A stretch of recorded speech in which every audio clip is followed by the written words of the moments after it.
Márton Palatkás, along with my co-anchor, Zainet Asif Hussain, would like to welcome you all to the International Conference on Business and Economics, a magnificent confluence of brilliant minds from around the globe. This esteemed three-day event is proudly organized by the Integral Business School of India in collaboration with the distinguished Széchenyi István University of Hungary. Today, we stand at the threshold of insightful discussions, groundbreaking ideas, and collaborative synergy.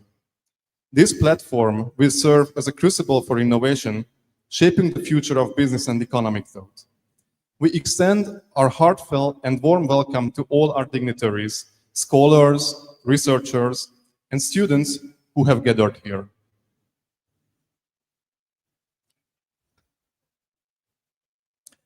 It is a profound gesture of respect to honor those who have taken the time to enrich this conference with their presence.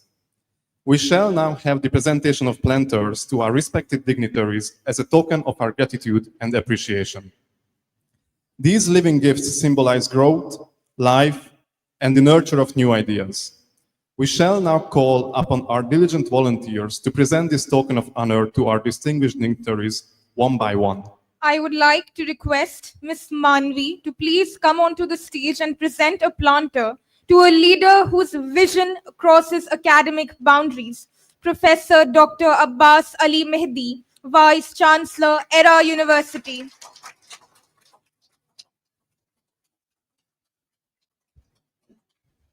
Thank you, Ms. Manvi. Next, we call upon Ms. Atiya Rabbi to grace the stage and present a planter to a scholar of immense experience, Professor H.P. Mathur, former Head and Dean, Institute of Management Studies, Banaras Hindu University. Thank you, Atiya. It is now my pleasure to request Ms. Alia Rizvi to come forward and present a planter to the guiding star of strategy, Professor Furqan Qamar, Chief Advisor to the Chancellor, Integral University. Thank you, Alia. We now call upon Ms. Nida to come onto the stage and present a planter to a thought leader whose research shapes the future, Professor Kshitij Awasthi, Associate Professor, IIM Bangalore. We will be presenting it to him as soon as he arrives. I would now like to request Ms. Vaishali to come onto the stage and present a planter to the driving force behind the academic innovation, Professor Wahajul Haq, Dean Research and Development, Integral University. Thank you, Vaishali. Next, we request Ms. Aisha to come forward and present a planter to a visionary head of our organizing institution, Professor Dr. Rajiv Ranjan, Dean and Head, Integral Business School. Thank you very much, Aisha. And finally, I would like to request Ms. Alfia to approach the stage and present a planter to Professor Syed Shahid Mazhar, Professor, Integral Business School. Thank you, Alfia. Our deepest gratitude to our students and our respected dignitaries for accepting this symbol of our esteem. Now, as we move ahead with the inaugural session, it is my honor to invite our respected speakers and distinguished guests who have shaped the academic and professional landscape with their contributions. Now, I would like to invite Dr. Rajiv Ranjan, Dean and Head of Integral Business School, to deliver the welcome address. Dr. Ranjan's leadership and vision have been instrumental in guiding the business school toward excellence in education and in research. Sir, we request you to kindly address the gathering.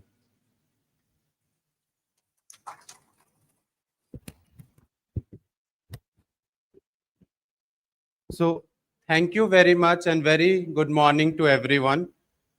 I have believed, observed, and felt that academic gatherings are spiritual gatherings. They elevate the human spirit, nurture our collective consciousness, and awaken within us the creative potential that defines our very existence. When scholars, thinkers, and practitioners come together, not merely to exchange knowledge, but to co-create meaning, we reaffirm faith in human capacity for innovation, consciousness, and transformation. But what is this creative potential meant for? Let us ask this question. It must be utilized to strengthen democratic ideals across the globe, to safeguard individual freedom, and to create the aesthetics of human intellect.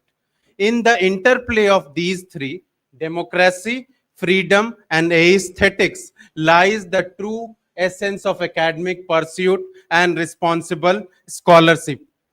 Respected dignitaries on the dais, Professor Dr. Abbas Ali Mehdi, Honorable Vice Chancellor, IRA University, Lucknow, Professor Furqan Kamar, Chief Advisor to Honorable Chancellor, Integral University, Professor Wahajul Haq, Dean Research and Development, Integral University, our distinguished keynote speakers, Professor H.P. Mathur, who represents Banaras Hindu University, and Professor Kshitij Awasthi, who is yet to arrive from IIM Lucknow, and also my colleague and the organizing secretary of this conference, Professor Syed Sahid Majhar. Our distinguished faculty colleagues, scholars, delegates from India and abroad, and dear students, a very warm welcome to all of you to the International Conference on Business and Economics, jointly organized by Integral Business School and Széchenyi István University, our collaborative partner. We are deeply honored by your presence and by the vibrant confluence of ideas this gathering represents. The theme of this conference is transforming global challenges into opportunities, and it is not merely topical, but it is existential. We are witnessing a world in flux, disrupted by technology, threatened by climate change, and challenged by widening inequalities. Yet, as history has shown, every disruption carries the seed of reinvention. The challenge before us is not to fear change, but to reshape it responsibly, guided by foresight, ethics, and empathy. Our four conference tracks reflect this holistic vision. Track 1 is on artificial intelligence and digital transformation. It explores how human AI collaboration can redefine the future of work and the architecture of decision making. Track 2, Sustainability, Environment, and Smart Cities, invites us to rethink development through the lens of ecology and technology. Track 3, Ethics, Governance, and Responsible Innovation, reminds us that technology without morality is a dangerous paradox. And finally, Track 4 on Financial Technologies and Digital Economy captures the pulse of a world that is reconfiguring value and trust in digital ecosystems. Together, these tracks remind us that transformation must be human-centered, ethically grounded, and sustainably driven. Allow me to share a small but meaningful reflection from my own research journey. Two of my recent papers with my students, one a doctoral scholar, Ms. Fatima Amin, on the idea of freedom, responsibility, and power itself, and how it is being traded off in the era of technology. So that is extremely important. And writing this paper with a doctoral scholar, and again another paper on foresight fusion model with a bachelor's student, Mahwish Siddiqui, who has now got an admit into one of the top ranked universities in the world, University of Queensland, fosters our belief that research acumen is one of the important ingredients of progress, human progress.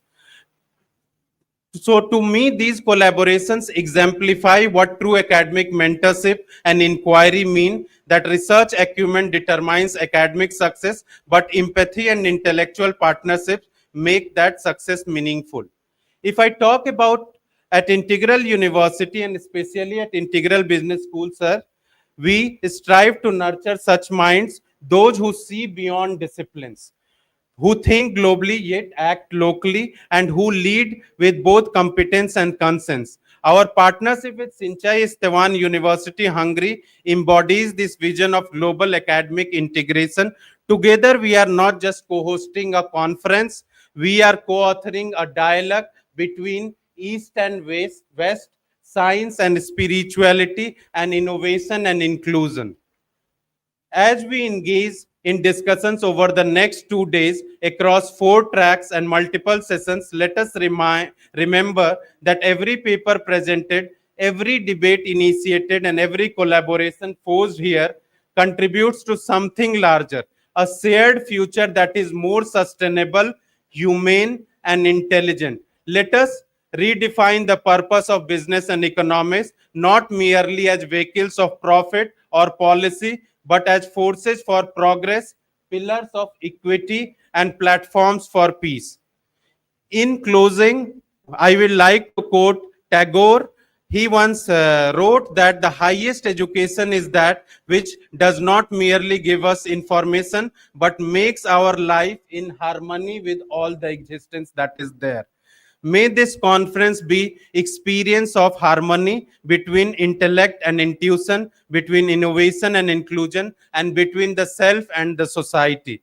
I extend my heartfelt gratitude to all distinguished guests, collaborators from Széchenyi István University, the organizing committee, our faculty, our students, and sponsors for making this vision a reality. With that spirit of gratitude and inspiration, I welcome you all to the International Conference on Business and Economics 2025. Welcome to Integral Business School once again. Thank you very much.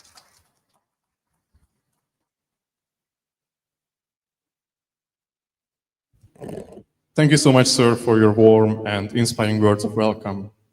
And now I would like to request the dignitaries to please unveil the souvenirs.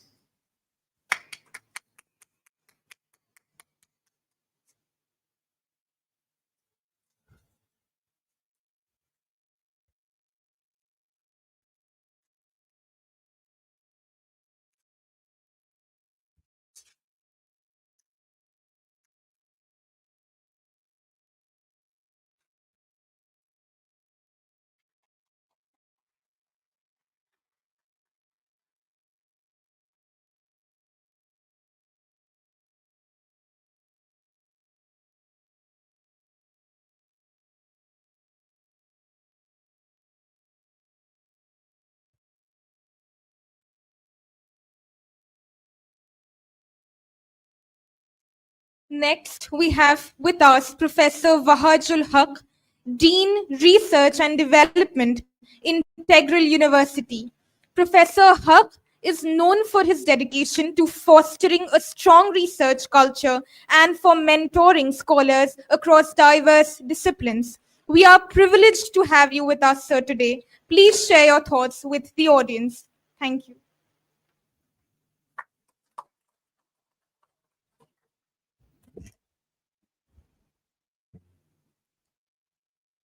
Professor Abbas Ali Mehndi, Honorable Vice Chancellor, Ira University. Professor Furqan Qamar Sahab, Chief Advisor to the Chancellor, Integral University. Professor P.P. Mathur, H.P. Mathur, Professor H.P. Mathur, former Head and Dean, Institute of Management Studies, Banaras Hindu University. Professor Kshitij Awasthi, Professor Rajiv Ranjan, Professor Shahid Mazhar, faculties present in the hall, and my dear students. A very good morning to all of you. On this occasion of inaugural ceremony of International Conference on Business and Economics, jointly organized by Integral University and Széchenyi István University, SZE, Hungary. I take this opportunity to congratulate Professor Rajiv Ranjan, who has thought to organize this very nice opportunity on the very demanding and progressing topic which we all need to progress around that area for our better survival and sustainability. This 4-track conference, also the East track, comprises a very specifically and tastefully selecting the topics, and also they are the topics where one separate conferences can be organized, but you will have an opportunity to have a glimpse of these topics in coming 2-3 days. As Professor Rajiv Ranjan mentioned, that the research is an identifier of your progress, but what I believe, the research is the necessity. It's a mandatory for our progress and sustainability. Any country, any organization who is spent on research, they progress fast. So I urge all of you to think innovative, do innovative, and for the progress of this university. I believe that in coming days, you will interact with many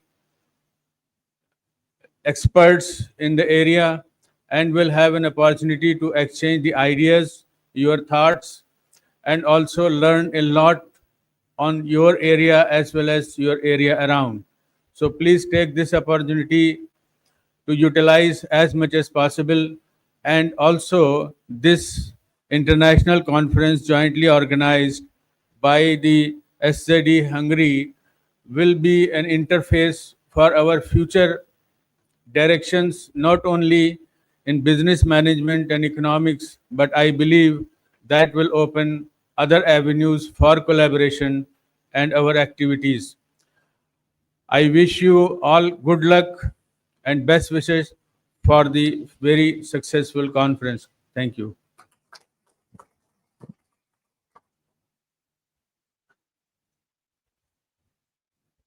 Thank you, sir, for your insightful remarks. Now, I have the honor of inviting Professor Furkan Kamar, Chief Advisor to the Chancellor of Integral University. A distinguished academic and policy expert, Professor Kamar has served as Secretary General of the Association of Indian Universities and as Vice Chancellor of the University of Rajasthan and the Central University of Himachal Pradesh. His vast experience in higher education, policy and administration continues to inspire many. Sir, we request you to kindly deliver this special address. Chief guest of the day, Professor Abbas Ali Mehdi Saab. A special guest, Professor H.P. Mathur Saab. My colleague and Dean, Research and Development, Bahajul Haq Saab. Dean, Integral Business School, Rajiv Ranjan ji. And Sayyid Shahid Mazhar Saab. First of all, I must express that Honorable Chancellor could not be present today in this inaugural function for the reason that he had to travel abroad. And Sayyid Adnan Akhtar, who is in charge of this phase 3 and additional pro-chancellor, he has been slightly indisposed and therefore he could not be here. But I convey their best wishes for the success of this conference. It's indeed a matter of great delight that this conference is being organized in collaboration with our international partner, SZE, and therefore it's really, truly international in its approach. The Integral Business School has collaborative programs running between SZE and Integral Business School, whereby some of our students go there for a semester, some of their students do come, and they have come together to organize this international conference.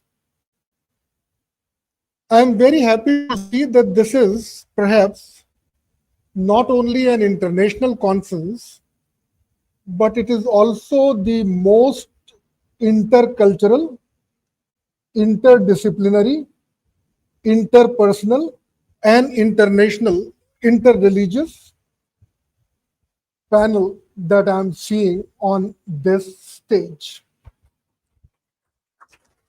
And I think in today's world, when we are talking about business, finance, the discussion cannot happen in the absence of such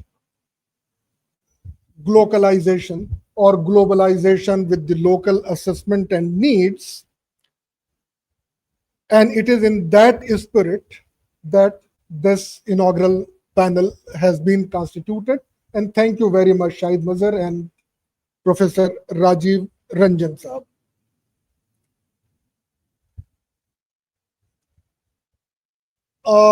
In 16th century, India contributed almost 30% of the world GDP. And almost the same amount of GDP was contributed by China. So these two countries taken together accounted for 60% of the world's production, income, job. And then something happened. And what was that something? It was the Industrial Revolution. And as a result, the ways of doing businesses changed. So long as it was artisan, class, and manufacturing individually, we all had edged these two countries. And as we moved from artisan to large-scale manufacturing technologies, both India and China started losing their share in the world GDP, and Europe and later on the Americas took over. Now China has once again started going up. Now it amounts to almost 15% of the world GDP. We are still at far lower, but on the basis of the sheer strength of our population number, because now we are the world's most populous country, we have taken over China. So on the basis of this sheer strength, on the basis of the education, on the basis of our immense talent pool of educated manpower, we have become already the world's 5th largest economy. So we have left United Kingdom behind, which ruled us for almost 200 some years, the colonial masters. Kshitij, most welcome. Now, India is also poised, and we are very, very hopeful that we should be able to gradually increase our share in the world GDP, so the history would repeat itself in not a very, very long period of time. We have already embraced technology. Now today, the technophobes are very rare. Nobody says that I am afraid of technology or I'll not use technology. I don't think there would be anybody who says that I'm not comfortable with the mobile phone or with my watch or whatever. So the technophobia is gone. So we have adopted technology. We are quite comfortable with technology, and we are using technology to the best of our capabilities. But by and large, we are users of the technology, and we are producers of technology for other countries. So like all these operating system, technology, artificial intelligence, ChatGPT, OpenAI, whatever comes to your mind, they have all been developed elsewhere,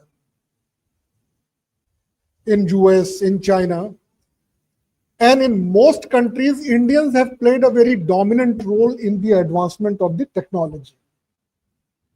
But what has not happened is that we have not been producing technology, developing technology within our country, although now some initiatives have started coming in. So you must be seeing the advertisements of Zoho, that is the Indian platform for emails and the integrated ones, produced and developed and being used not only in India, but also elsewhere outside India.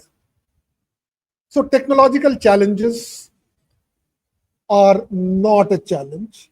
The real challenge is how to transform ourselves from the users of technology to developers of technology, to producers of technology. And that is where the knowledge economy comes into play. When we had become independent, at that time, the slogan was that we must get rid of our colonial master so that India could become self-dependent, self-reliant, because at that time, almost everything that we used came from abroad, from needle to airplanes. And for a long time, we had this policy of self-sufficiency and sustainability within India. But then post-liberalization, somehow things started changing. And today again, we have reached to a situation that we might be using things which are made in India, but they are all made based on technologies developed elsewhere. So all the medical equipment that we all need, all the dental implants, all the diagnostics, even most of the salts for the medicines that we use, what's happening, either they are coming from elsewhere or we are using the technology. For a long time, India had only one car, that was Ambassador, and people had only two choices, that you could choose either black or white, but it has to be an Ambassador car. Since then, now we have plenty of models available, but there is hardly any car which is designed, developed, and manufactured in India. And I think that is where the role of the research becomes very important. I am reminded of Professor Yashpal, with whom I had the privilege of working in the Higher Education Reforms Committee. And his whole emphasis used to be that whatever could be invented in the core of a discipline has already been invented. So there is very little scope of inventing something within the core base of a discipline. Where are most of the inventions coming? They are coming out of the intermingling of disciplines. And therefore, the boundaries between the disciplines should be porous, so that the ideas change, exchange, flows from one discipline to another. And in this process, we are able to develop technologies. And today, the technological dominance would be at the root of developing the economy. Again, I'm giving you examples of all the diagnostics that you see today. They are the product of physicians, engineers, doctors. So a physics person may have invented laser or ultrasound, but didn't know how to use it. until they met in some canteen and they were discussing their discovery, and the doctor said, "It's fantastic. Now we can, without invading a person, we could see what is happening inside the body, and the whole ultrasound has changed the life and the longevity of people in the country." This does not only applies to business, economics, and in every field, we need this kind of interdisciplinarity in our approach, in our thought. You have to connect. Professor Haq Saab is always worried that we have now more than 200 patents registered, but how many of those patents are being monetized, commercialized, meaning translating them into a real products, real service, where you could not only make money, but you could also make difference in the life of people. And when it comes to making a difference and providing access to all these technological advancement, the commerce and business plays a very important role. So scientists invent, engineers offer that how can we use that invention to produce things or service or goods. But if things stop there, they would never reach the market. So that is where the marketing guys, the finance people, the human resource people, the trained manpower, the people who would be helping us maintain those equipments, all these things would come. And I believe that from that point of view, this kind of gathering where you would listen to different ideas, you would, the advantage would be that when you see on a screen, when you see a YouTube video or any other device, this technology, in fact, captures all your faculties. So your mind, heart, eyes, brain, they are all so much absorbed that you are unable to think. But when you read a book, a part of the brain is somehow free to also reflect on what you are reading. Similarly, when we listen to people, so not only that we gain the knowledge that is being communicated through that research, but at the same time, simultaneously, a part of the brain is also thinking that what could be a problem here and how can this be further improved, or this, why was this not done before? So this kind of conference would be able to provide you that opportunity. Make best use of these 2 days time. I'm told that almost 87 papers would be presented, out of which nearly 25 persons are present in this hall who would present. Technology has made life easy, that some people who will be presenting paper, but they would be presenting paper online, almost 57 or 60 of them. Make use of this good opportunity. The conference has begun well. I am so grateful to Professor Abbas Ali Mehdi Saab for gracing the occasion, for encouraging people. And with this beginning, I am very sure that this conference would be a huge success. I must also mention that I and Professor H.P. Mathur and his two other brothers go a long way.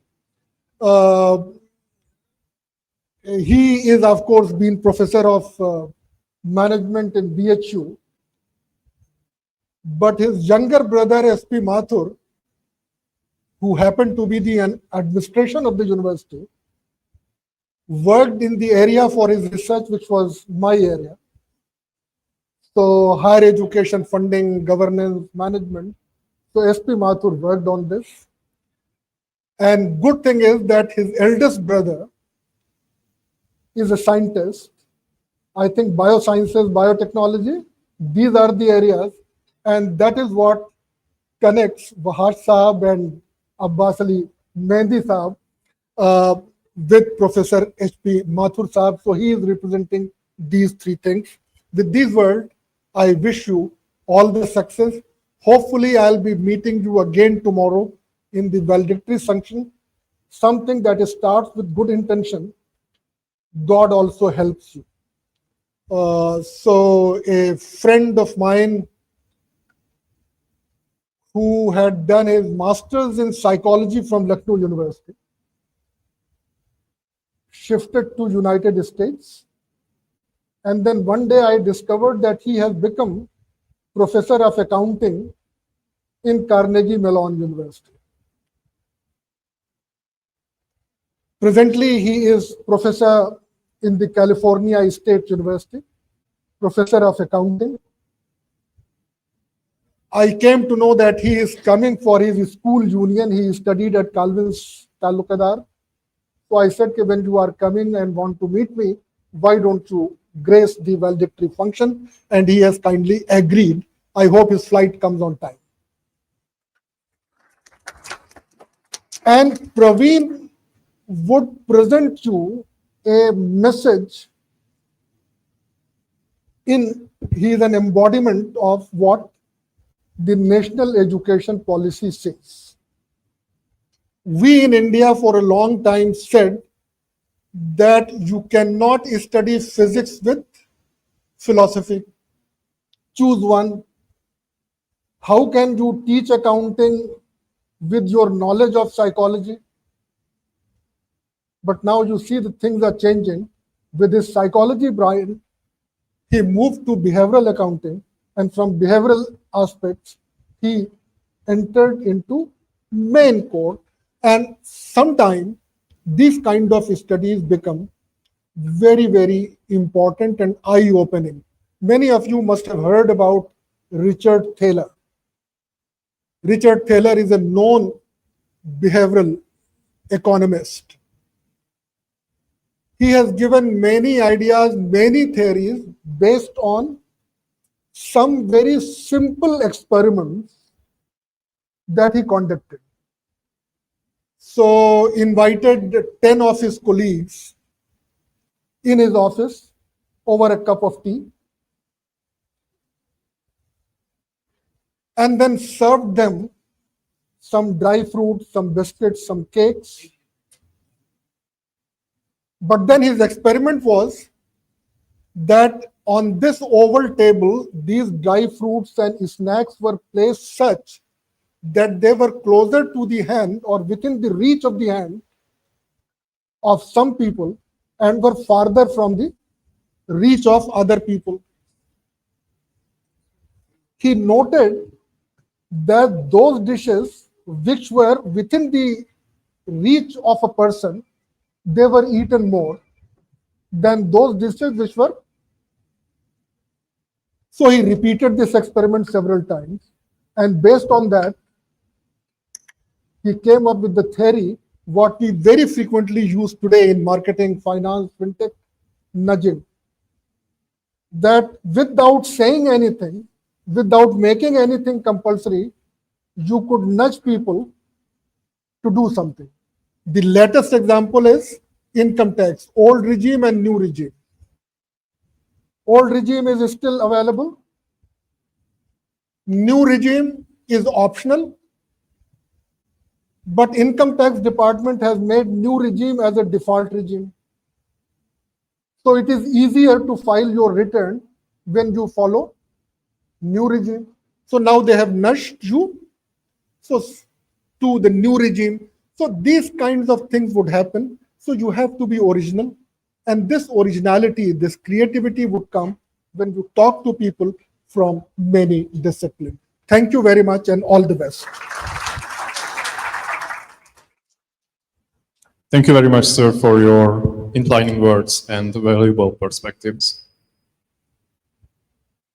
We would like to announce that we have an esteemed guest, Professor Kshitij Awasthi, Associate Professor, IIM Lucknow, here with us today. We now call upon Ms. Halima to please come on the stage and present a planter to a thought leader whose research shapes the future.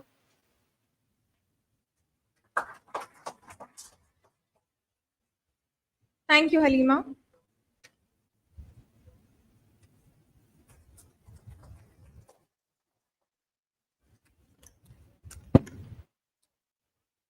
It is now my pleasure to invite our guest of honor, Professor H.P. Mathur, former head and dean, Institute of Management Studies, Banaras Hindu University, with over 4 decades of combined academic and industry experience. Professor Mathur is a leading voice in the fields of entrepreneurship, strategic management, and finance. He has mentored generations of students and inspired countless professionals through his work and wisdom. Sir, we are truly honored to have you with us. Please address the gathering.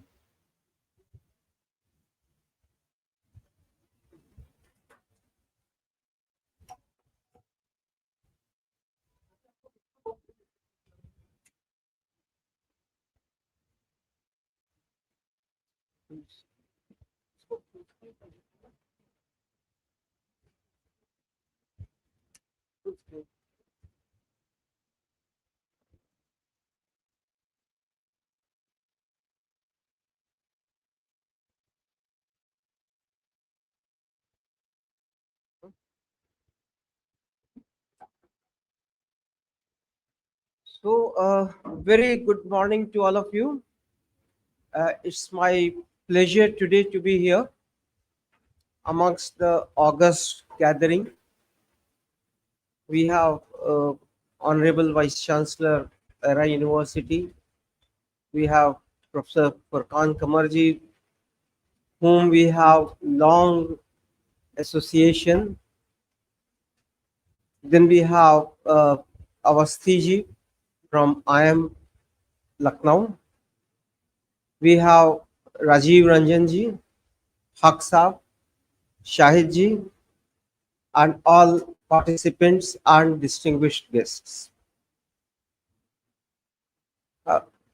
When I got this invitation, I am really thankful to the entire Integral University, particularly Furkan Kamarji, Rajiv Ranjanji, and Shahid ji for giving me this opportunity.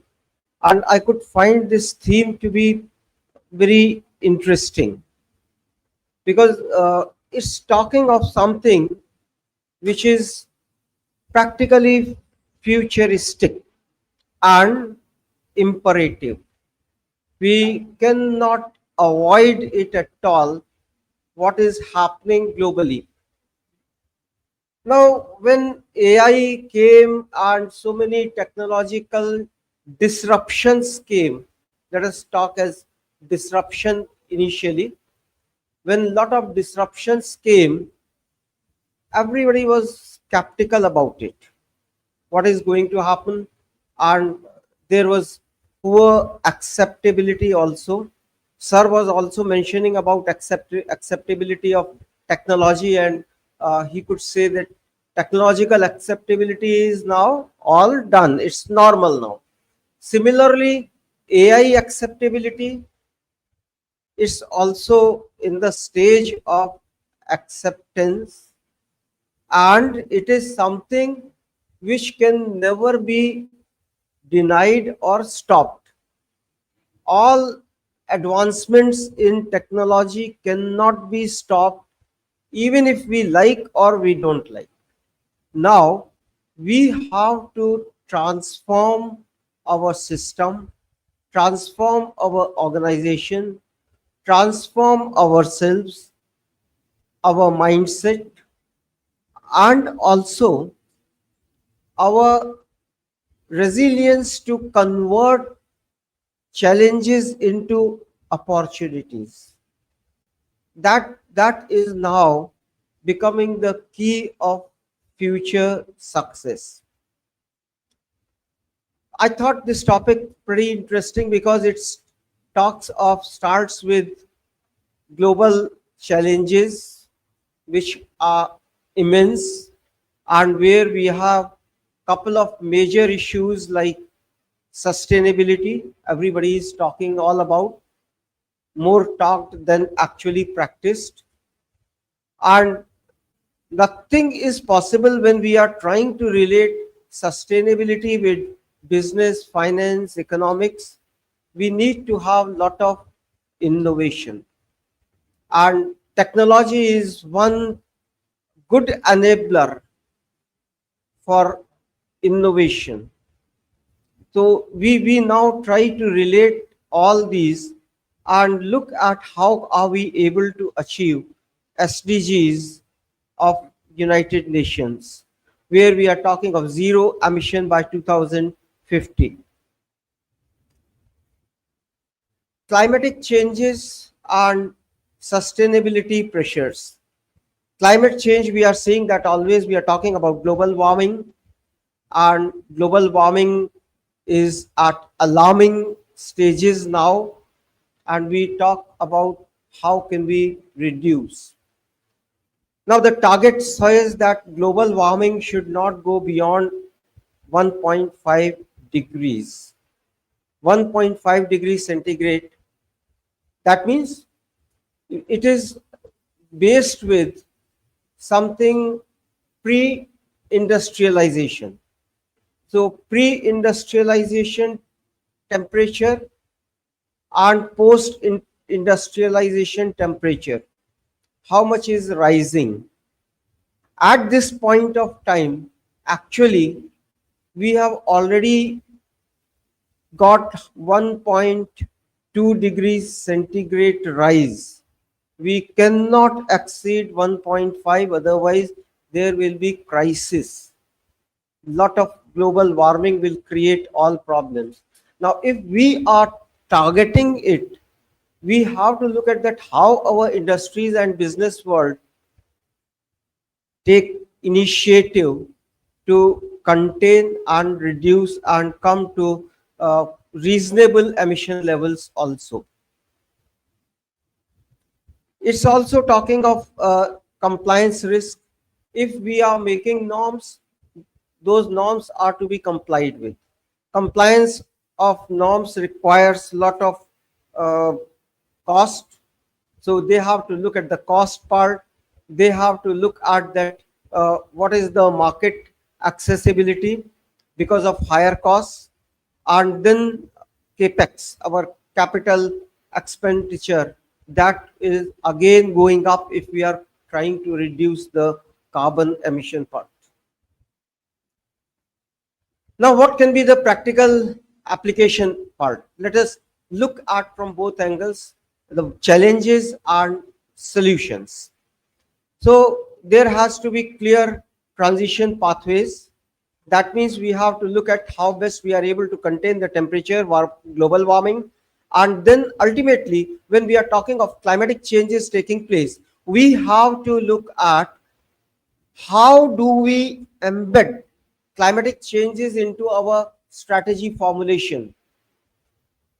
Till now, what we are doing, we have our own profit motives, the objectives of the organization, and we are not giving that much of emphasis into climatic or sustainability issues. It's all talked of, but less practiced.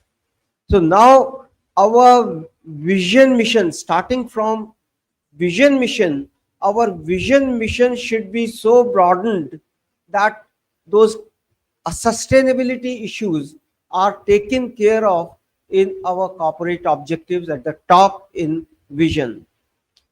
Then we talk of governance part. Now, when we are talking of governance or implementing something, we need to look at everything from the top, CEO, CFO, CEO level, that how are they made accountable and a part of this activity, so that whatever organization does, whatever organization plans, it has to be in accordance with the sustainability issues. Then we are talking of innovation that I have already mentioned. Technological disruptions I started with. Now we have to look at that how best we are able to make use of artificial intelligence that can not only lower down our cost, but it can do many more things. We cannot think of only optimizing cost or reducing cost. Now we have to look beyond that, that how best we are able to transform the entire organization. Blockchain, we already keep on talking, and that it has a lot of implication in finance aspect. And then IoT is giving us a lot of benefit nowadays. Now a particular organization has to navigate technology and risk. Now these are, I told you that let us look at risk converted into opportunity. All negativity or challenges converted into opportunity. How do we do it? We have to create proper capability in terms of capability of the organization, capability of people, capability of resources. Then we have a risk of operational part, which includes supply chain risk. It may also have so many gaps in implementation. Now those gaps can be bridged with the help of advancement in technology. Regulatory risk is again one big risk. What we talk of, that now when we are using AI to great extent, and practically algorithm, everything done by AI, hardly we understand what it is and is it actually going in the right direction or not. We have to look at the explainability part. Explainability means whatever algorithm has been made should be explainable, should be actually understood that what it is. Now if big algorithm is written by the AI, we are not able to really understand what it is. So we have to look at the practical aspects of doing it, like using it, starting with smaller aspects, low risk aspects, and then look at ROI coming in, invest in data, operationalize security, and we have to do some pilot activities also. There is a lot of economic uncertainty and supply chain resilience. So we have to look at the cost volatility when so many things come up which are not predicted. The entire management, entire strategic management talks of uncertainty. And with this, what the domain what we are talking about is again highly uncertain in nature. So there is cost volatility. We have seen what happened in COVID era, and a lot of issues came up, and there was a lot of challenges which came up. Then we have to look at the digital visibility, that ultimately how do we build up our own capabilities in digital area. Supply chain got disrupted a lot during COVID period, and lot of cost wise, lot of fragility wise, it became vulnerable. We have to look at resilient systems always. Now why should we look at it? Sustainability issue in business. When IMF conducted a survey, and it talks of that around 65% of the corporates, they are inclined to go for digital adaptation. 80% is something like ESG, where we are talking of environmental, social and governance aspect. Now in these, about investors, 80% of the investors, while investing in any venture, they look at ESG aspect also. So corporates have to look at it. 45% emission target is again something which is required. So what we are trying to do is innovate responsibly. Responsibly means sustainably and digitally, and act sustainably. Startup, we can just look at 2-3 examples. Byju's during COVID period created a lot, used technology and did a lot of work. Ola is getting shifted to something which is completely emission free situation, green mobility. Zype is again using all e-vehicles for their use. Startup in India is something which is increasing like anything. Every year we are adding a big number of startups. And in startups also the survey talks of that about 23% of these startups are focusing on green and digital solutions, which is something very encouraging. So what we are looking at is imagining everything, because nothing is happening as per what it used to be, or it cannot continue like a status quo. We have to reimagine everything, act in the bravest format, and committed to building more sustainable, inclusive, and digital India. And in this we have definitely an interplay of universities, industries, and governments. Now all the three have to work together to achieve, and that is very important, because ultimately when it comes to universities we do have incubation facilities, incubation centers where we can have startups nurtured. So when we are talking of digital transformation, again I have taken 1 or 2 examples like Geo platform. Geo had a big technological use made digital platform where lot of internet facility, not only internet, entertainment and so many other things were provided at the cheapest cost to lot of people. That again talks of inclusiveness, that when we are reaching everyone, outreach is huge. That means we are trying to do something for society. Tata Motors again is doing lot of R&D. It has already come out with so many EVs also, and it is in designing, it's in production, and that is giving them additional competitiveness. So what we talk of future, that we have to be future ready with business resilience. There has to be lot of flexibility in our working.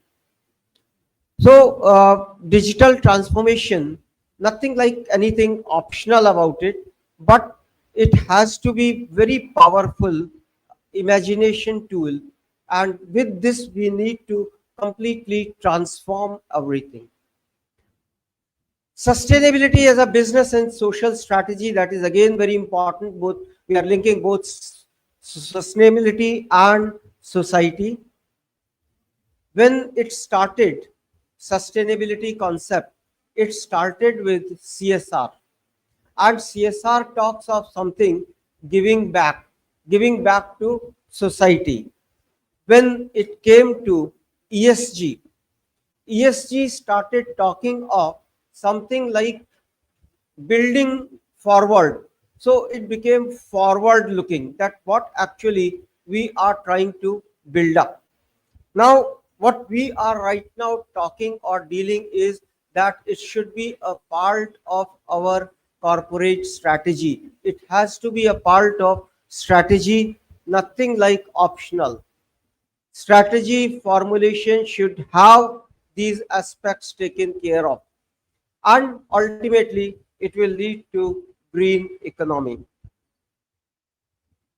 Why are changes taking place? And it is imperative now to have changes. Investor pressure, I just talked of that 80% of the investors are looking at ESG. So we have investors pressure. Then consumer demand. Now again we talk of that a lot of consumers are actually ready to pay about 10 to 20% more if things are sustainable. That is again there. So consumer is also preferring those products which are following sustainability concept. Regulatory push is always there. That has to be something which is compulsory.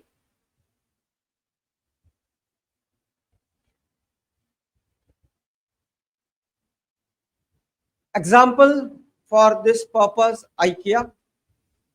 IKEA is having 50% of raw material outsourced, sustainably produced, and now they are targeting 100%. So they have taken so many initiatives in terms of energy, power, carbon footprint.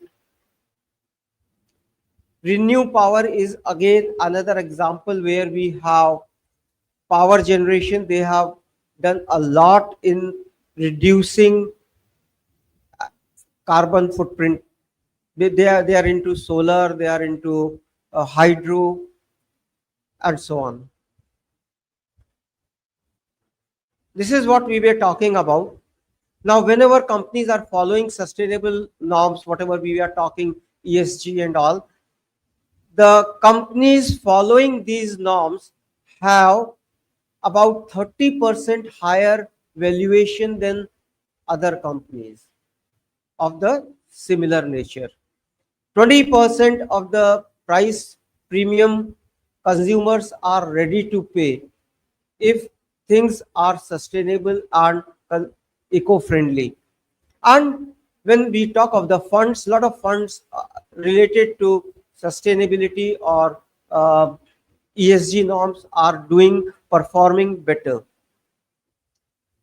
The social dimension of this aspect is now we create a lot of opportunities in rural enterprise because we are enhancing the outreach. With digitalization, outreach is getting enhanced. Empowering women also, we are bringing them into workforce, promoting fair trade practice and strengthening social resilience. We also talk of an idea model.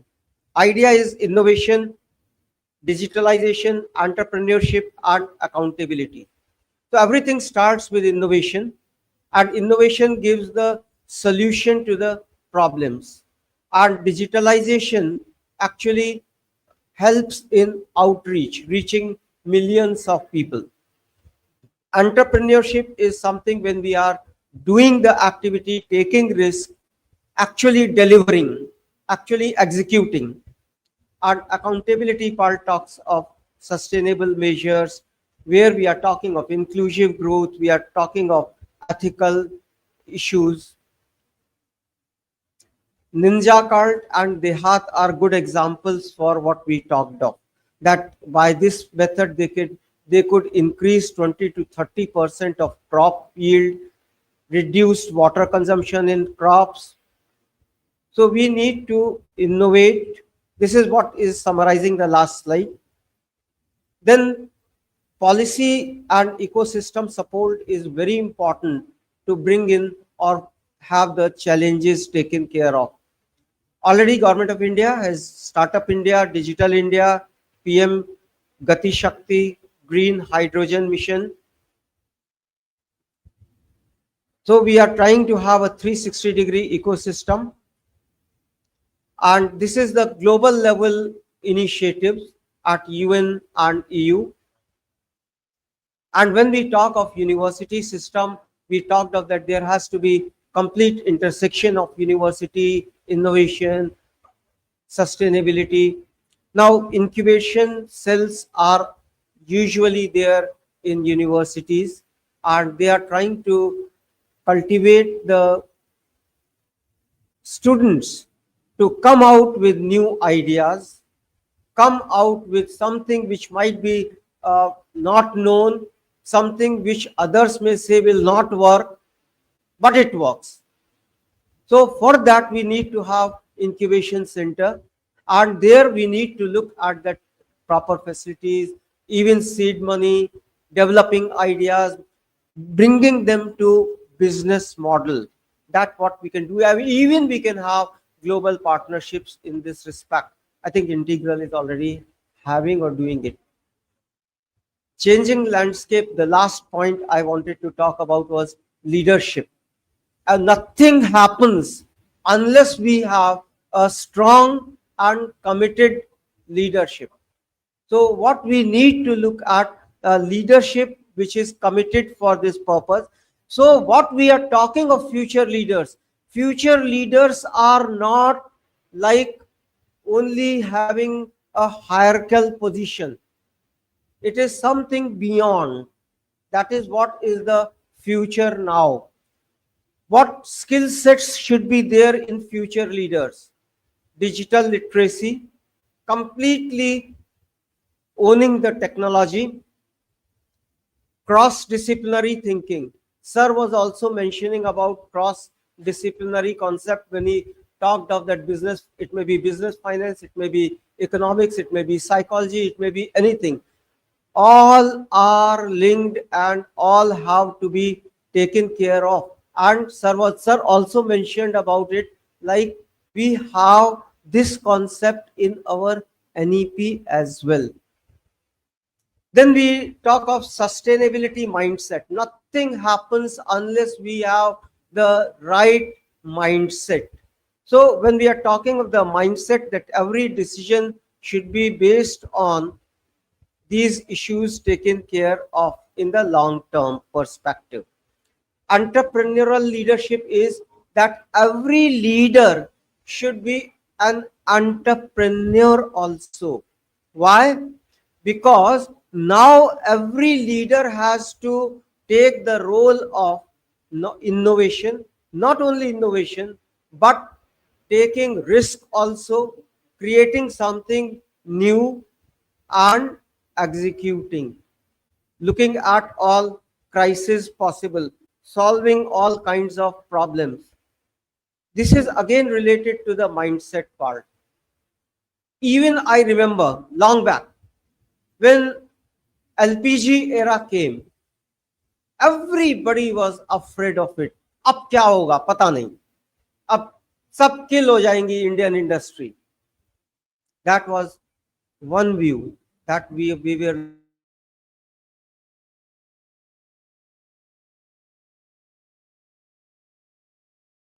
which took it as an opportunity.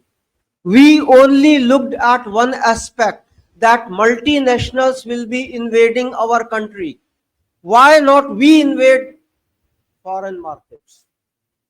Now, those opportunities also come along with LPG.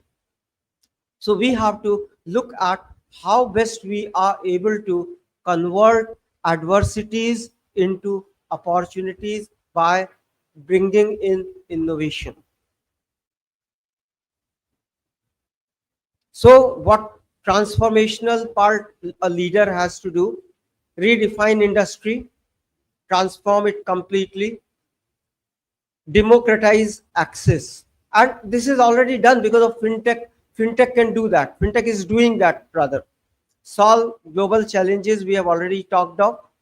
So we have to be guided by purpose, power, technology, and sustainability.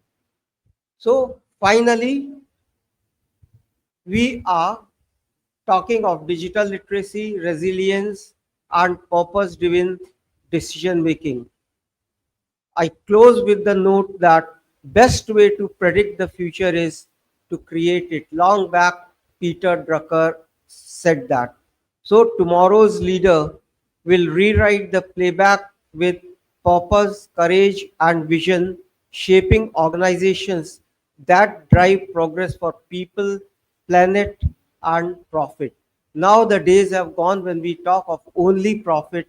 Now we have this triple bottom line concept where we have to look at people, planet, and profit. So we are taking into consideration society and completely all related issues. Thank you. Thank you so much. I'm sorry I took slightly more time. Thank you.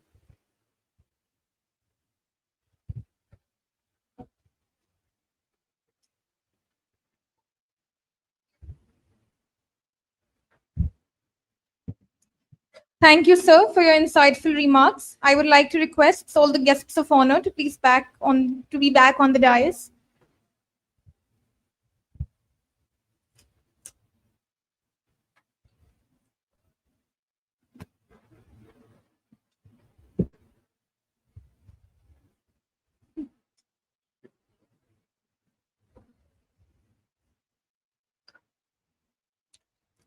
And now for the keynote session, we are privileged to welcome Professor Kshitij Awasthi, Associate Professor at the Indian Institute of Management, Lucknow. Professor Awasthi is a distinguished scholar whose research in corporate strategy and political economy has been recognized internationally. His work bridges the worlds of academia and public policy, offering valuable insights into how governance and strategy shape business success. Sir, we look forward to hearing your keynote address.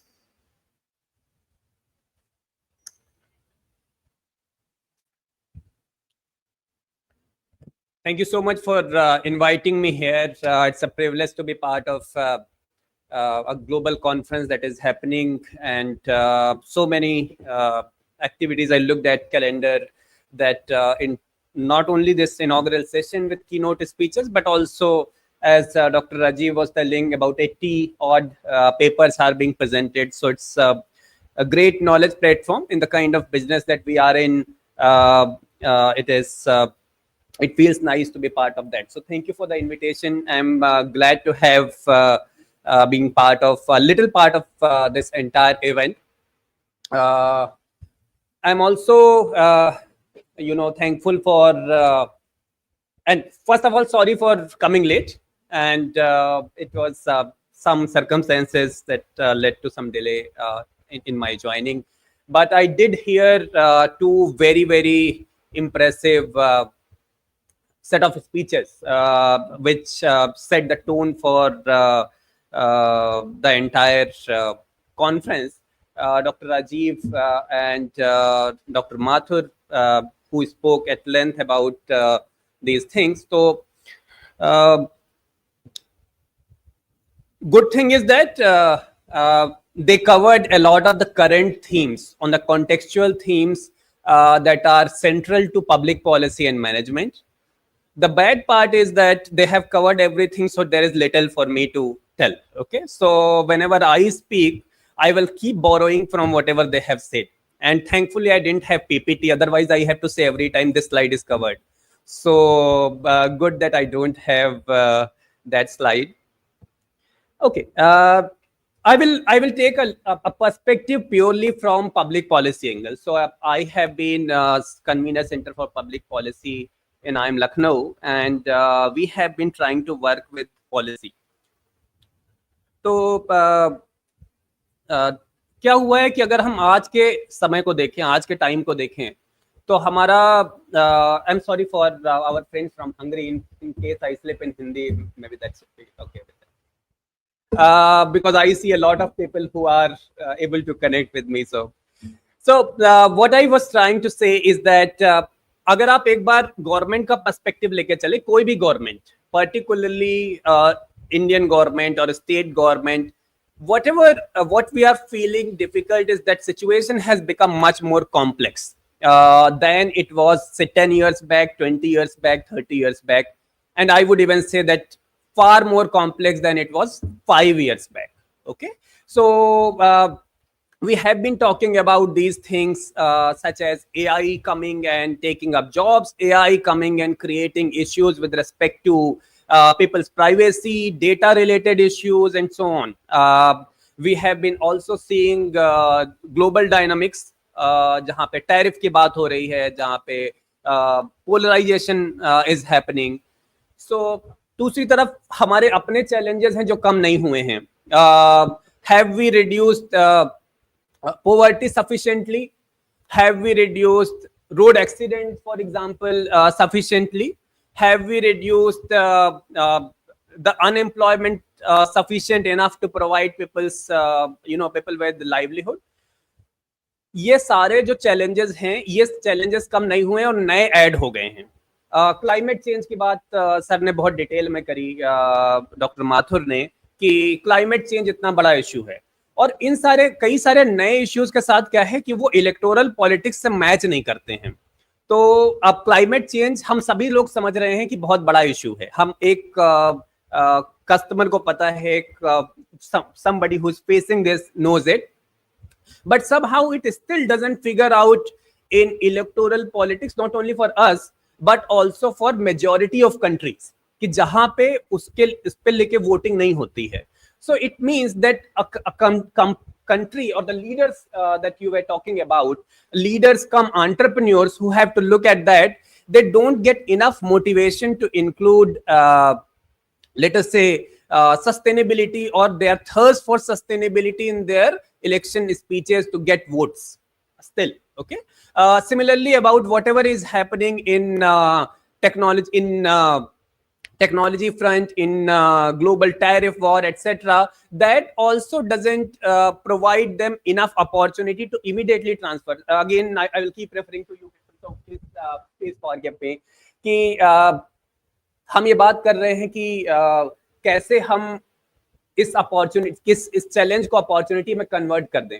But sir एक चीज है कि बहुत सारे challenges हैं, उनमें आप immediately switch नहीं कर सकते। आपने बात की थी टेक्नोलॉजी की। Technology takes time, so your point is very much valid, but we can't respond in technology in immediate sense. We have to take time. आज हम चिप बनाना हमको नहीं आता है, आज हमारे यहाँ कोई AI पे रिसर्च नहीं करता। आपने फार्मा का बहुत बढ़िया एग्जांपल दिया कि हम फार्मा मतलब दवाई बनाते हैं, मशीन बनाते हैं, लेकिन टेक्नोलॉजी नहीं बनाते हैं उसकी। तो that technology will need time to develop, so it is not immediately that we can respond to all of these things. Now my point is simple. All these examples mean that a public policy has become much more complicated than it was ever. And that includes challenges which are coming from global front, challenges which are coming such as sustainability related challenges, challenges which are coming through new technology disrupting everything, and challenges which were already there for generations, for years. The problem for these policymakers, it may be state, it may be countries, it may be a group of countries, is how to tackle them. Nobody has a clear formula, neither do I, but I do have some small nuggets to share. And again, I would like to borrow a lot from two eminent speakers who spoke before me, is that we have to use a mix of tools. पहली बात तो जैसे हम अभी तक थे reactive थे, एक कोई प्रॉब्लम आती थी, गवर्नेंस में जाती थी, तो हम उसको हैंडल करते थे. We can't be that lackadaisical now. Technology is changing, we have to be top of it. एक गवर्नमेंट, आई थिंक अल्बानिया या कोई गवर्नमेंट है, उसने AI का एक मिनिस्टर बना दिया है already. So they are taking technology to tackle corruption. They are using technology to give privileges to citizens. So we have to be proactive rather than कि AI के हम ethical usage को देखें और इसको देखें. तो how can we leverage on the technology to help us rather than help tackle it? So that agility is one thing that I would say is very much required for public policy in today's context. The second thing that is very much required is to understand and divorce is in a way from electoral politics, at least to some extent, because there are certain issues that need tackling beyond whatever is popular. You have to have, so for example, we talk about आपने net zero के बात करी थी. If the way we are progressing, not only our country but many other countries, we might end up reaching to that 1.5 degree temperature thing, because that net zero targets are very sharp and our pace is still, हम लोग अभी भी MEMU train से चल रहे हैं और वो जो एनवायरमेंटल डैमेज है वो राजधानी की स्पीड से चल रहा है. So we are still trying to playing the catch up game. So इसको थोड़ा सा अलग करना होगा एटलीस्ट कुछ इश्यूज पे. तीसरा पॉइंट जिसको हम बोल के अपनी बात खत्म करेंगे क्योंकि we are already being late, is part of innovation. So sir ने इनोवेशन की बात करी कि इनोवेशन बहुत जरूरी है और वो इनोवेशन हर फील्ड के लिए जरूरी है. वो हम टेक्नोलॉजी की बात कर रहे हैं बट हम सस्टेनेबिलिटी की भी बात कर रहे हैं. अब जैसे कि ये बिल्डिंग है, can we have a rooftop, for example, which is transparent, okay, and which can be covered whenever it is night, okay? So can we make sure that most of new buildings which are coming up, they should follow certain prescription? You can't allow that. आपने वो वाले bulb देखे हैं क्या, वो जो पुराने वाले बल्ब होते थे? They should not be used today, but they are still being used today, क्योंकि उनकी इल्यूमिनेट जो भी उसकी पावर है वो भी उतनी नहीं है, महंगे भी हैं और जल्दी खराब भी होते हैं.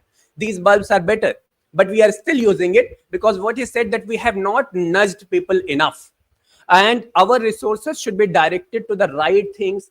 For example, I mean, I'll take one more example and then I'm kind of concluding. Two wheeler में हेलमेट पहनना कंपलसरी है. Okay, now it should be citizens responsibility to wear helmet because it is in my interest to save my life and others' life. But government have to spend a lot of their machinery to make sure that we wear helmet and make ourselves safe. So that the third part is that how they can take different tools available, and one of them is nudges that you mentioned, and which has been part of public policy debate for some time. But again, I would say it has not been leveraged sufficiently. So there are some experiments which have happened in country which have leveraged this. So, I mean, just to cut the long story short, in tackling very, very complex and very existential threat that a public policy making is facing today, we ought to be very agile, more proactive rather than reactive. Two, we need to find a good balance between electoral politics and a public good that has to be done for the society. And third, we have to use different tools for implementation that we have. It might use penalization, it might include monitoring, it might use innovation, it might use nudges. And what is the role of today's conference is in doing that innovation part. So innovation is need of the hour, and our country is far behind innovation, and it requires first the idea to come up, and then somebody will take up that idea, and then somebody will make a new product. So if you have 200 patent, sir, you don't worry, because one theory says that when you have 3,000 patent, then perhaps one new idea which actually emerge in that. So just keep multiplying that. I wish all the best for the conference and to all the presenters. Thank you so much.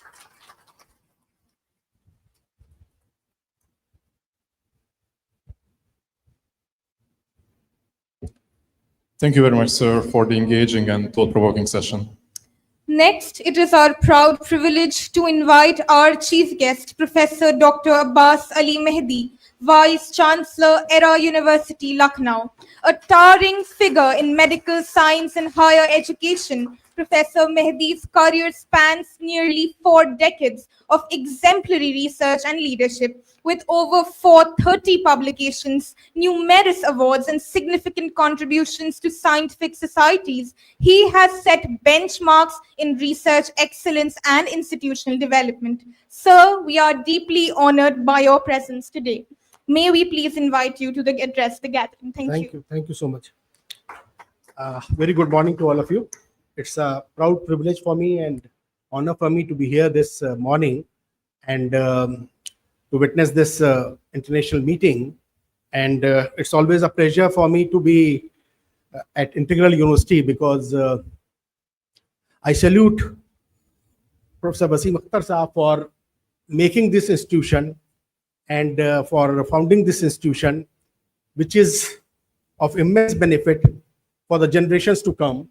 So my salutations to the founder, Chancellor, Dr. Furqan Qamar. I know him for a long time, but unfortunately, formally, I met him today only. And he's an eminent figure in the management sciences, and I know him for a long time. And it was a real pleasure to interact with him this morning. Dr. Haq, I know him for a long time also, and he's an eminent scientist. And it's a pleasure to be with you, sir, today in the morning. It was a pleasure to hear Professor Mathur. And I think that was the benchmark for the conference also. And it set the tone for the meeting. And Dr. Awasthi spoke with heart about many things, about innovations, about transformations, about business. So it's, I think the tone has already been set for this international meeting. And my compliments to the organizers for especially Dr. Rajiv Ranjan and the team for hosting this meeting. And I think conferences give opportunities to people to have fellowships, to interact, to learn, to explore, and to move forward. And that is very important. And my appeal to the youngsters will be to interact with the people and gain knowledge, because as you all know, that world is changing at a very fast pace. And in last 2 decades or so, business opportunities has also changed. Now the people who are not owning a single car are managing the whole transport business. The people who are not owning a single room are managing lot many hotels and lot many things. So things are changing, and we have to keep pace with those changes. Similarly, with the invent of artificial intelligence, lot many challenges, lot many changes, lot many opportunities are going to come. And as we always know that whenever there is any hiccup, it provides us a new way. As for example, during COVID, all the communications were being minimized, your transport was minimized, but that gave you a new platform to interact. And now that is being used world over, which has not only reduced the cost, but also has given new opportunities to interact and to move forward. So I think with the advent of AI, lot many challenges will be there, but at the same time, it will provide lot many opportunities also, newer opportunities, newer things for us to move forward. And that's what has been when the transformations takes place, industrial revolution takes place, then also lot many changes took place. India has lot many challenges as well as opportunities because of our human resources, and we have as of today not maximally utilized those resources in a positive manner, because we are having the highest number of population in the world, and that too a younger population. And for next about 50 years, we are going to be a young nation. So lot many opportunities are there for us to utilize, to channelize that young minds into a proper manner. And that's what our government is also doing. That's what our leaders are also emphasizing. And that's what is the need of the hour, is that we must channelize that power, the human resources, in a positive manner, so that they can be utilized for the best of the everything. And that's what is our power is. And like for example, in Europe, in Japan, in China, even China, there's graying of the population. More older people are there. Those are the challenges which they are facing. But for us, still an opportunity is there, because about more than 50% population is less than 40 years of age. So that is a big opportunity for next 20, 30, 40 years for us to progress and rise and move forward, to have new innovations, to have new changes. India still is a young nation. We are only 75 or 77 years old since independence. As Dr. Kamar has very rightly pointed out, at the time of independence, lot many challenges, only I think on your fingertips you can count the number of universities which were there, the number of medical colleges which were there. Now in thousands we have got universities, in hundreds, and around 1,000 medical colleges are going to come up in India shortly. So lot many changes, lot many new opportunities are being provided now. So that should be used. We are not making from the needle to the airplane at the time of independence. Now we are producing everything. So new transformations will come, new things will come, provided there is a channelization of the energy in a proper manner. That is very important to give guidance. And I think conferences like these provide an opportunity to ponder upon, to think upon, to move forward. And that's what I think. My compliments to the Integral University and the organizers of this meeting. The meeting has been organized in international collaboration. I think that is very important and vital, because in today's world, handshake is very important because single person can't do anything. You have to interact. You have to use those opportunities. You have to utilize the resources, your resources and others' resources also, to move forward, to discuss, to collaborate, to interact, to discuss. And that's how the progress is made. So my best wishes to the organizers and to the participants and lot many youngsters I'm seeing in the audience. I hope that this conference will provide you all an opportunity to move forward, to plan not only your career, but to contribute in nation building by contributing in a positive manner for the society at large. That's what should be our motto. And I always say that be always positive in your outlook, because negativity always generates negativity.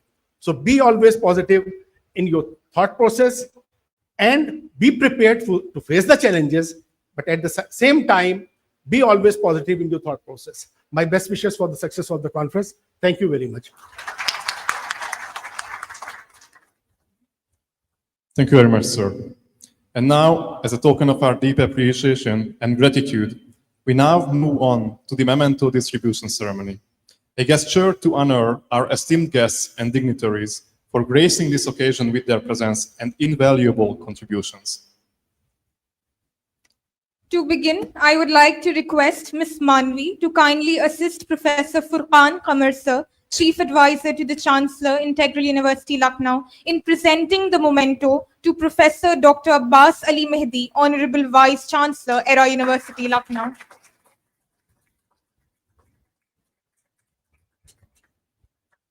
Next, I would like to invite Ms. Atiya Rabbi to please come forward and assist Professor Dr. Rajiv Ranjan, Dean and Head, Integral Business School, in presenting the memento to Professor H.P. Mathur, former Dean and Head, Institute of Management Studies, Banaras Hindu University. I now request Ms. Alfia to kindly come forward and assist Professor Syed Shahid Mazhar, Professor, Integral Business School, in presenting the memento to Professor Kshitij Awasthi, Associate Professor, Indian Institute of Management, Lucknow.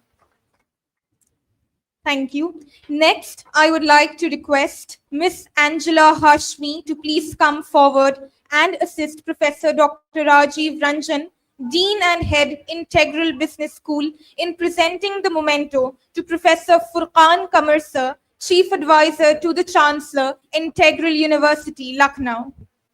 Please give a big round of applause. Moving ahead, may I now request Ms. Aisha to kindly assist Professor Dr. Rajiv Ranjan, Dean and Head, Integral Business School, in presenting the memento to Professor Wahajul Haq, Dean, Research and Development, Integral University, Lucknow. Thank you, sir. Next, I would like to request Ms. Atiya Rabbi to please come forward and assist Professor Syed Shahid Mazhar, Professor, Integral Business School, in presenting the memento to Professor Dr. Rajiv Ranjan, Dean and Head, Integral Business School. Please give a big round of applause, ladies and gentlemen. And finally, to conclude this segment, may I request Ms. Alfia to kindly assist Professor Amit Kumar Goyal, Professor, Integral Business School, in presenting the memento to Professor Syed Shahid Mazhar, Professor, Integral Business School.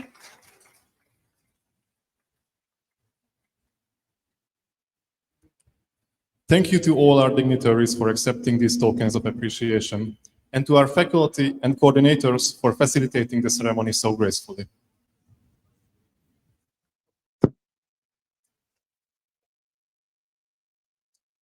And finally, to conclude this inaugural session, I invite Professor Syed Shahid Mazhar, Professor at Integral Business School, to deliver the vote of thanks. Thank you, Martin. Thank you so much. Honorable Vice Chancellor, Professor Mehdi Saab, Era University, Advisor to Chancellor, Professor Furqan Qamar Saab, Guest of Honor, Professor H.P. Mathur Saab, Dr. Kshitij Awasthi, I am Lucknow, Professor Wajahul Haq Saab, Dean Research and Development, Dean IBS, Dr. Rajiv Ranjan Sir, Vice Dean, Faculty of Commerce, Professor Adil Maqbool Saab, faculty members, distinguished participants, a very good afternoon to all of you. It's my proud privilege on behalf of Integral Business School and our partner institution, Széchenyi István University, Hungary, to propose the vote of thanks at the inaugural ceremony of this international conference on business and economics. First and foremost, I would like to express our deep sense of gratitude to our Honorable Chancellor and Founder, Professor Sayyid Wasim Akhtar Saab, whose visionary leadership and unwavering support to continue to inspire and empower us to constitutionalize and organize such an academic endeavor. I'm equally grateful to our additional Pro-Chancellor Saab, Mr. Sayyid Nan Akhtar Sir, for his wholehearted support in facilitating this initiative and for granting us the necessary approval that made this event possible. I express our heartfelt gratitude to Professor Dr. Abbas Ali Mehndi Saab, Honorable Vice Chancellor, Era University, Lucknow, for gracing this occasion as chief guest. Sir, your inspiring words, scholarly depth, and visionary outlook have ignited in all of us a renewed sense of purpose and to align education with societal transformation. Your presence today has truly elevated the stature of our conference. We are truly honored by the gracious presence of our guest of honor, Professor Rashmi Mathur and Dr. Kshitij Awasthi from IIM Lucknow. Professor Mathur sir, your pioneering work and decades of academic excellence continue to inspire future generations to blend ethics, intellect, and leadership in business practice. Dr. Awasthi, your research-oriented insights, youthful energy, and pragmatic vision reflect the true spirit of innovation that drives modern management thinking. We are grateful to our Furqan Qamar Sahab, Chief Advisor to the Honorable Chancellor Integral University, whose lifelong contribution to management education, unwavering academic leadership, and guiding vision have been an enduring source of motivation. Sir, your inspiring words remind us that education is not merely about knowledge, but about nurturing responsible minds and compassionate leaders. We also extend our sincere thanks to Professor Vajaul Haq Saab, Dean Research and Development, Integral University, whose dynamic leadership and relentless pursuit of research excellence have shaped our institution into a vibrant hub of innovation. Sir, your encouragement for interdisciplinary collaboration and emphasis on quality research truly drive the spirit of innovation within the Integral University. A very special appreciation is due to Dr. Rajiv Ranjan sir, Dean and Head Integral Business School, for his visionary leadership and meticulous planning that transformed this conference into a concept to a grand academic reality. We extend our gratitude to our international collaborator, Professor Gabor, Dean, Research and Development at Széchenyi István University, Hungary, whose collaboration embodies the true spirit of global academic partnership. I take this opportunity to acknowledge the tireless effort of our core committee and co-conveners for their seamless coordination, as well as the dedicated contribution of our committee members in handling invitations, finance, media, logistics, and hospitality. Your teamwork and perseverance have made today's inaugural session a memorable success. My heartfelt thanks also go to the stage anchoring technical session management committees for their flawless execution, to the hospitality and refreshment teams for their meticulous arrangements, and to all the faculty, staff, and student volunteers for their sincere involvement. Finally, I would like to thank all distinguished delegates, paper presenters, and participants from all across India and abroad for joining us and making this event a truly global academic platform. As we move forward to the technical sessions, I wish all delegates an engaging and fruitful conference experience filled with insightful discussions and collaborative opportunities. Thank you so much. Thank you once again.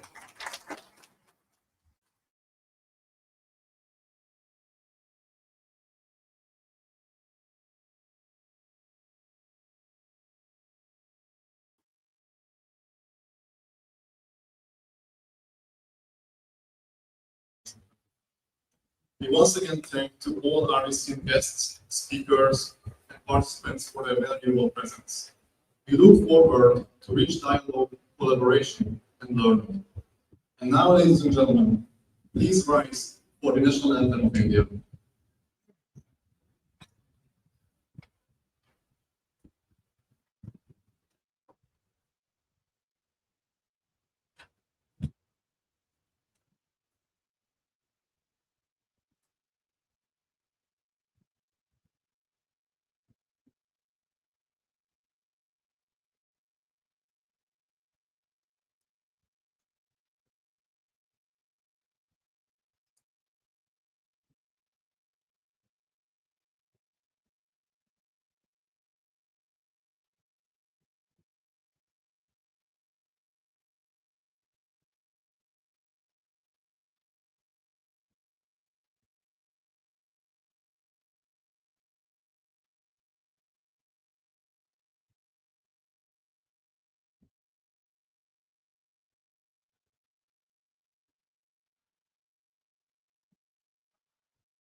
I would like to request everybody to please move outside for a group photograph.